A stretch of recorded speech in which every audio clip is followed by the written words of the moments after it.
Hello friends, welcome back. મિત્રો, last લેક્ચરમાં આપણે રેક્ટિફાયર જે છે એનો સંપૂર્ણ ઇતિહાસ મતલબ એનો આખો બાયોડેટા જોઈ લીધો છે. ખાસ કરીને જે સૂત્રો આપણે કોષ્ટકમાં બનાવેલા છે છેલ્લે એટલા બધા ઇમ્પોર્ટન્ટ તો ન કહી શકાય, પણ કારણ કે રેક્ટિફાયરમાં ક્યાંક પીએમટી લેવલે એકાદ બે વખત પ્રશ્ન પૂછાયેલા છે કાર્યક્ષમતાને લગતા. અધરવાઇઝ રિપલ ફેક્ટર આપણે બહુ નાની એવી વસ્તુ જેમાં યાદ રાખવાની થાય છે, જેથી કરીને તમને ક્યાંય માર્કનું નુકસાન જે છે એ જ્યારે પણ એક્ઝામ લેવાય ત્યારે ન થાય. એટલે શક્ય હોય તો એ કોષ્ટકમાં જે ડેટા આપેલો છે એને યાદ રાખશો. ઓકે, ખાસ કરીને એનસીઆરટીમાં જે મુદ્દો નથી એની હવે આપણે ચર્ચા કરવાની છે, દેટ ઇઝ ટ્રાન્ઝિસ્ટર.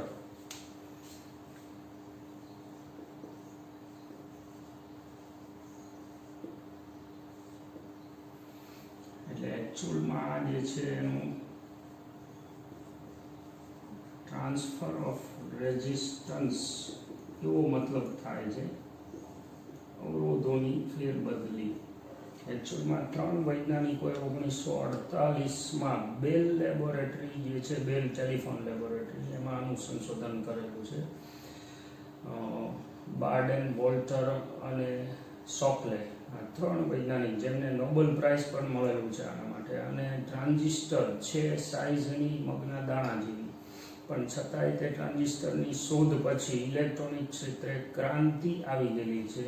એટલે આમ જુઓ તો ખૂબ જ મહત્વની રચના કહેવાય.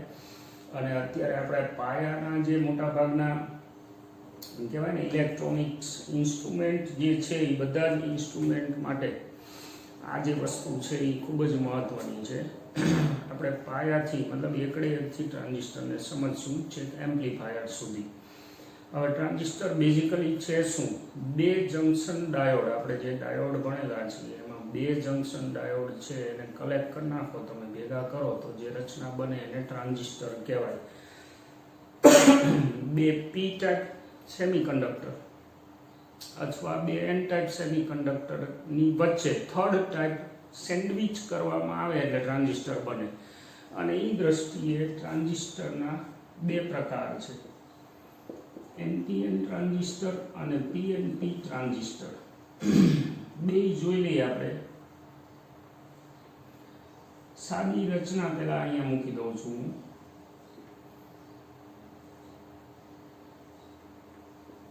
એનપીએન ટ્રાન્ઝિસ્ટર કંઈક આ પ્રકારનું છે.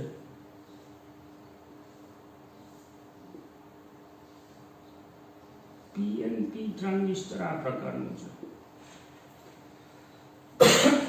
એનપીએન ટ્રાન્ઝિસ્ટરમાં 2 એન ટાઈપ અર્ધવાહક વચ્ચે પી ટાઈપ અર્ધવાહકની પાતળી વેફર એટલે કે પટ્ટી, આની રચના જે છે એ આખી અલગ હોય છે. આપણે ખાલી આ સૈદ્ધાંતિક વસ્તુ સમજી છીએ. એટલે 2 એન ટાઈપ વચ્ચે પી ટાઈપ અર્ધવાહક સેન્ડવિચ કરવામાં આવે. અધરવાઇઝ પીએનપીમાં 2 પી ટાઈપ દ્રવ્ય વચ્ચે એન ટાઈપ જે છે એને સેન્ડવિચ કરવાથી જે રચના બને એને ટ્રાન્ઝિસ્ટર કહેવાય. હવે એનો પરિપથનો સિમ્બોલ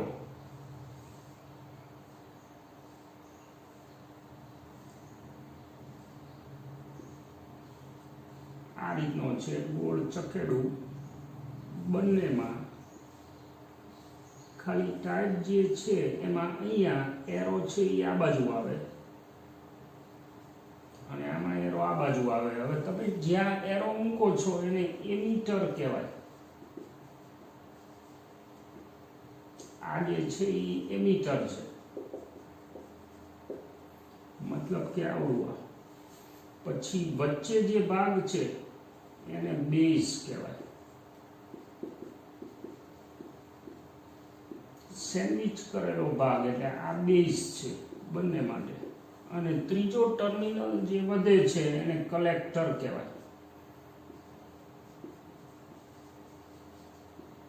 આ જે ત્રીજો ટર્મિનલ અંદર દેખાય છે એટલે આ 2 સ્ટ્રક્ચર થયું. હવે અશુદ્ધિનું પ્રમાણ જો વિચારીએ આપણે, સૌથી વધુ અશુદ્ધિ એમીટરમાં હોય, કારણ કે અહીંયાથી આપણે ચાર્જ કેરિયર ઉપાડવાના છે. એટલે જો એનપીએન ટ્રાન્ઝિસ્ટર હોય તો એન ટાઈપમાં અશુદ્ધિનું પ્રમાણ સૌથી વધારે, અહીંયા પી ટાઈપમાં સૌથી વધારે. પછી સૌથી ઓછું અશુદ્ધિ બેઝમાં હોય.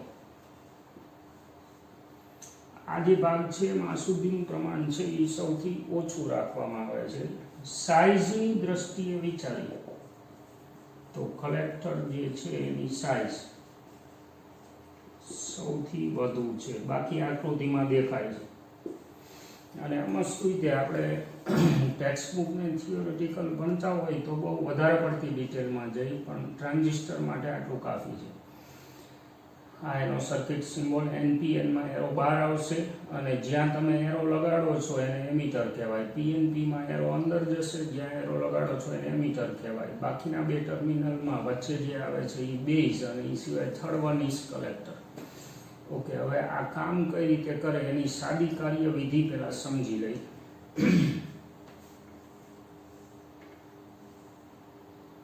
માનો કે મારી પાસે એક એનપીએન ટ્રાન્ઝિસ્ટર છે.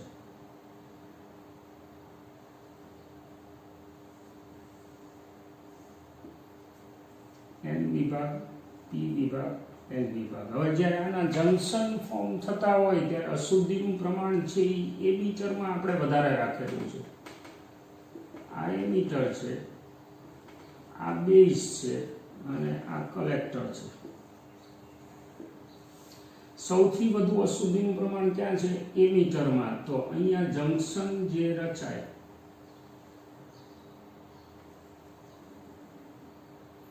એની પહોળાઈ છે એ ઓછી હશે. આપણે અગાઉ વાત કરેલી છે, અશુદ્ધિનું પ્રમાણ વધુ હોય એટલે જંક્શનની પહોળાઈ ઓછી હોય, એટલે આ જે ભાગ છે એ ઓછો હશે. કલેક્ટર વિભાગમાં અશુદ્ધિનું પ્રમાણ છે એ ઓછું છે, બેઝમાં ઓછું છે કમ્પેરેટિવલી. એટલે અહીંયા જે જંક્શન રચાય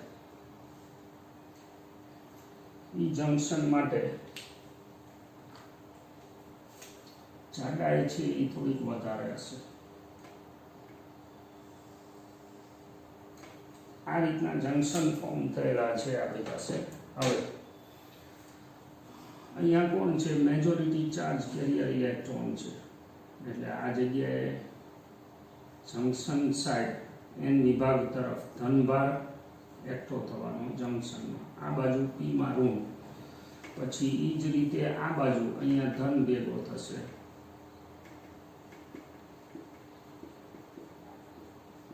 અને આ સાઈડ ઋણ. આ રીતના જંક્શન બનેલા છે. હવે આને બાયસિંગ કઈ રીતે કરવાનું? Emitter base junction.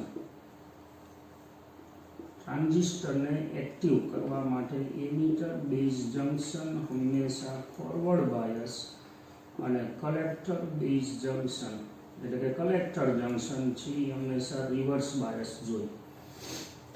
કારણ કે એમીટર બેઝ જંક્શન છે એ માનો કે ફોરવર્ડ હશે તો જ પ્રવાહની શરૂઆત થશે. એટલે અત્યારે મારી પાસે આ એમીટર છે.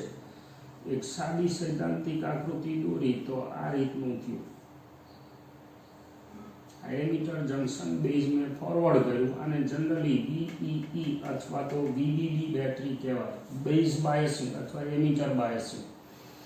પછી કલેક્ટર જંક્શન એટલે આ કલેક્ટર છે, આને આપણે રિવર્સ કરવાનું છે. રિવર્સ કરવા માટે અહીંયા એક બેટરી હું મૂકું VCC. હવે આ બેટરી છે એ લગભગ આશરે 10 વોલ્ટની આજુબાજુ હોય અને આ બેટરી છે એ લગભગ આશરે 2 વોલ્ટની નીચે હોય. વહન કઈ રીતે થશે? અહીંયા ઇલેક્ટ્રોન છે, આ જગ્યાએ હોલ પડ્યા છે. વહન કઈ રીતે થશે? આપણે emitter base junction forward bias કર્યું છે. આ બાજુનો વિભાગ ભૂલી જાઓ તો આ જંક્શન ડાયોડ છે. જંક્શન ડાયોડને તમે ફોરવર્ડ બાયસ કરેલું છે. એટલે જ્યારે કટિંગ વોલ્ટેજથી વધારે વોલ્ટેજ થાય આ બેટરીના VEના, એટલે અહીંથી ઇલેક્ટ્રોન કૂદશે. ઇલેક્ટ્રોન અહીંયાથી કૂદે એટલે કયો પ્રવાહ મળશે?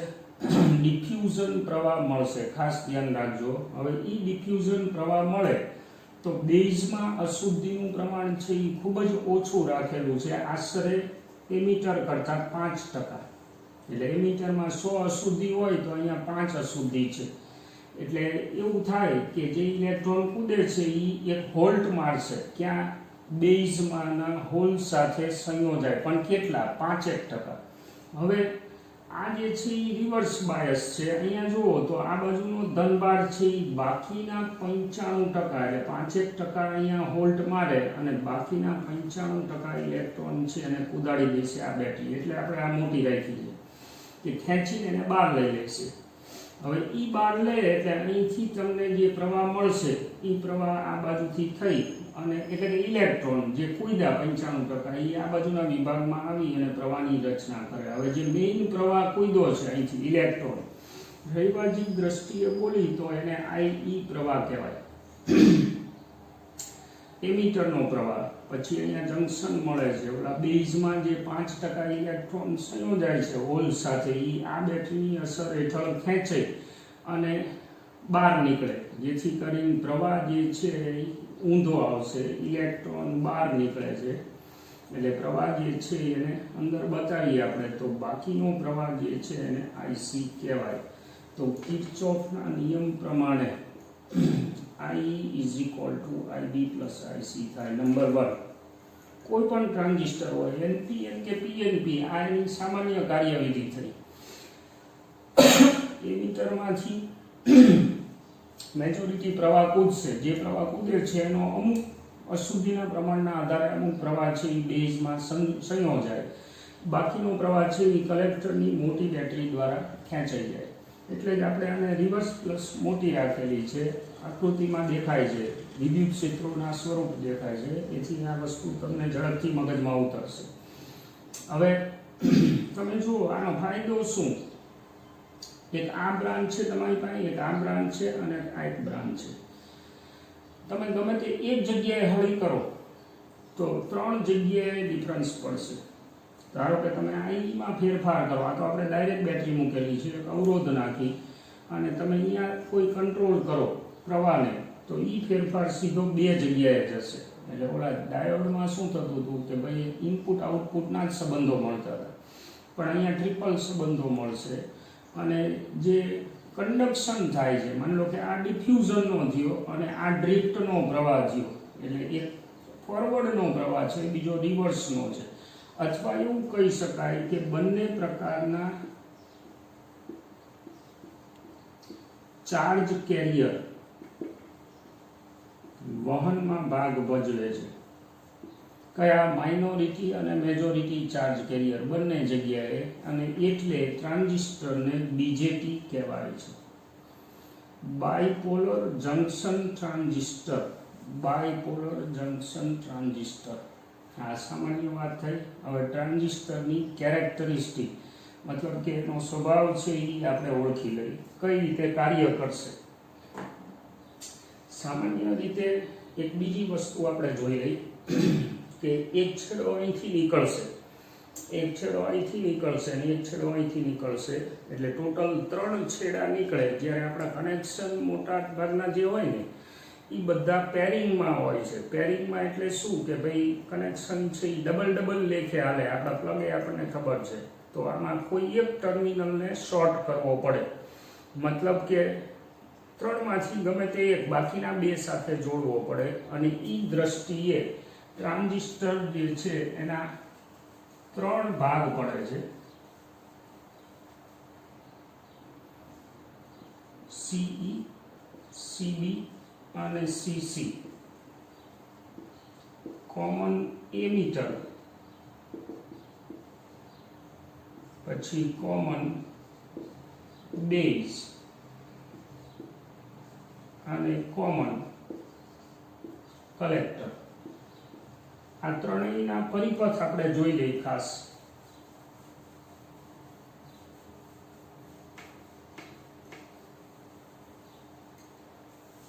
કોમન એમીટર આપણે મોટે ભાગે ફોકસ કરશું આના ઉપર. ટોટલ 6 જાતના કનેક્શન થાય, 3 પ્રકાર અને 2 ટાઈપના ટ્રાન્ઝિસ્ટર.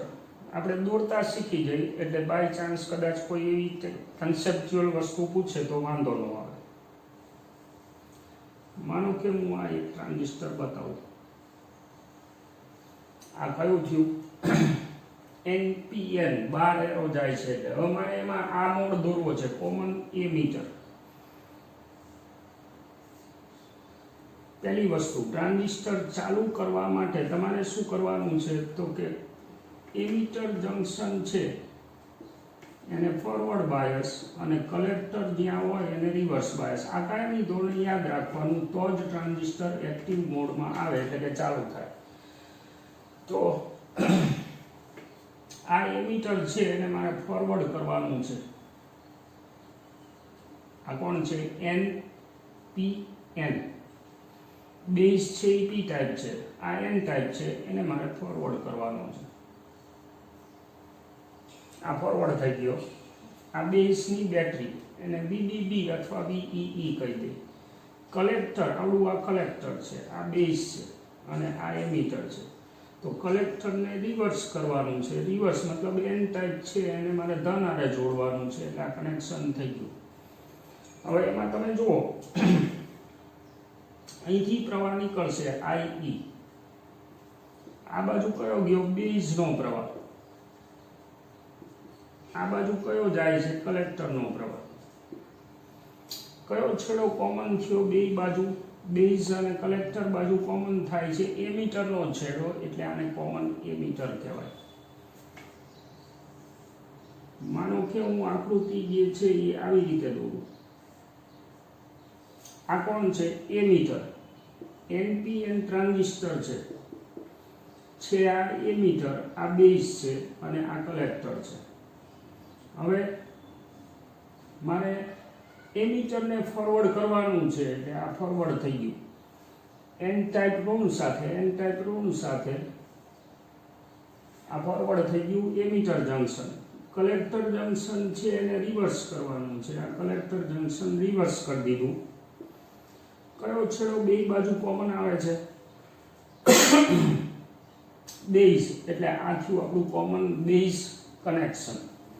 માનો કે મારો પરિપથ જે છે એ આ રીતનો છે. આ કોણ છે? એમીટર. એરો જ્યાં હોય એને એમીટર કહેવાય. પછી બેઝ ને આ કલેક્ટર. આ કયું છે? એરો બહાર જાય છે એટલે N ટાઈપ છે. હવે એમીટરને ફોરવર્ડ કરવાનું છે એટલે એમીટર મેં ફોરવર્ડ કર્યું. સાથે સાથે જો કલેક્ટર જે છે એને રિવર્સ મોટી બેટરી આપવાની છે એટલે આ મોટી આપી દે. પછી બેઝ છે એને આમ પણ જોડી શકાય. બેઝને ફોરવર્ડ કરો, રિવર્સ કરો. આ કનેક્શન જે છે એમાં કાંઈ ફેર નથી પડતો, કારણ કે આપણા બે પર્પસ અહીંયા સોલ્વ થઈ જાય છે. કલેક્ટર જંકશન રિવર્સ થઈ ગયું, એમીટર ફોરવર્ડ થઈ ગયું. હવે એમાં આ જે પ્રવાહ આવ્યો IE, એના બે ભાગ પડ્યા, IC અને IB. આ જે છે એના બે ભાગ પડે છે. IE કરંટ જે આવ્યો એમાં એક જાય છે IB અને એક જાય છે IC. સર્કિટની ટાઈપ સમજી લેજો. PNP તમે તમારી જાતે દોરી શકશો. હવે આ NPN ના 3 મોડ દોર્યા: common emitter, common base, common collector. અને હવે વ્યાખ્યાઓ. ઇનપુટ અવરોધ. આમ તો પહેલા ઇનપુટ પ્રવાહ ગણી લઈ, પછી આઉટપુટ પ્રવાહ.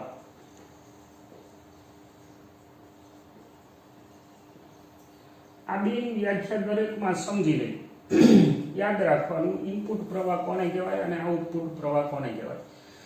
ટ્રાન્ઝિસ્ટર ચાલુ કરવા માટેની બેટરી જે લૂપમાં પડેલી હોય એમાં દોડતો પ્રવાહ. ટ્રાન્ઝિસ્ટર ચાલુ કરવા જો અહીંયા મેં આ બેટરી મૂકી છે, કારણ કે એ એમીટરને કિક કરે છે એટલે આ બેટરી ટ્રાન્ઝિસ્ટર ચાલુ કરવાની છે. તો આ લૂપમાં દોડતો પ્રવાહ, હવે એમાં બે પ્રવાહ દોડે છે, એક IE અને બીજો IB. IE અને IB, પણ કનેક્શન કયું છે? એમીટર. તો એને બાદ કરી દો, એમીટરને.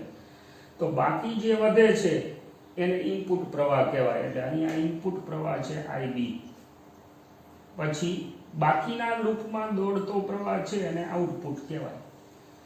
અહીંયા આવતા રહો. ટ્રાન્ઝિસ્ટર ચાલુ કરવાની બેટરી છે એ અહીંયા પડેલી છે. તો એમાં દોડતો પ્રવાહ, આ કનેક્શન કયું છે? Common base. તો એને બાદ કરી દઈ તો બાકી કયો પ્રવાહ છે? IE. તો એ ઇનપુટ કહેવાય અને આઉટપુટ છે એ કયો કહેવાય? IC.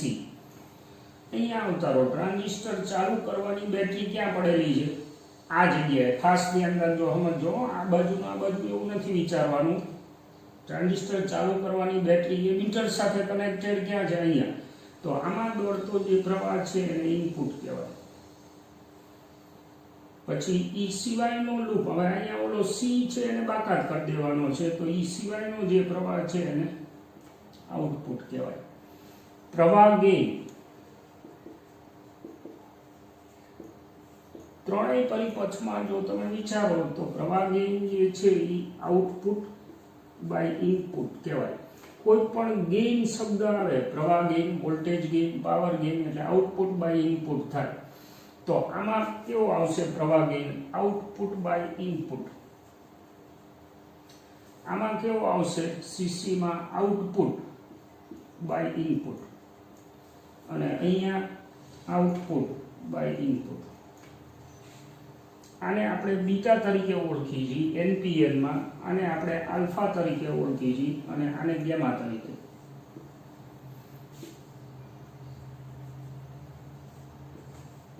આ ત્રણ સૂત્રો છે એ આપણે ખાસ ધ્યાનમાં રાખવાના છે અને આ પરિસ્થિતિ જે છે એને તમારે સમજવી. ઇનપુટ આઉટપુટ ખાસ કરીને કોને કહેવાય? પેલી બાજુ આ બાજુ એમ નહીં.